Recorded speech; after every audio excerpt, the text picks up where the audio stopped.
Arestado ang live-in partner na drug suspect sa isinagawang buy-bust operation sa Barangay Batad Viejo, Batad, Iloilo, dakong alas 6:12 ng gabi nito lamang ika-11 ng Agosto taong kasalukuyan. Kinilala ang mga suspect sa kanilang mga alias na Iris, 36 anyos at alias Pani, 25 anyos, kapwa residente ng San Enrique, Iloilo.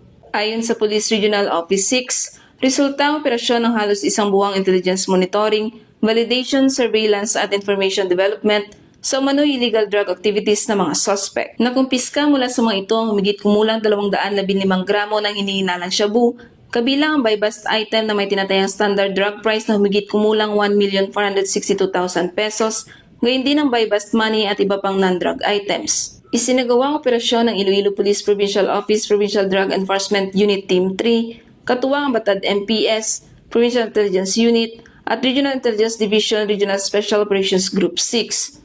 Ang mga suspect ay naharap sa kasong paglabag sa Republic Act 9165 o ang Comprehensive Dangerous Drugs Act of 2002. Ayon kay Police Brigadier General Randolph T. Tuanyo, Regional Director ng Pro 6, patuloy na paigtingin ng kapulisan ang intelligence-driven operations upang maprotektahan ang mga komunidad at tuluyang maputol ang operasyon ng illegal drug network sa Western Visayas.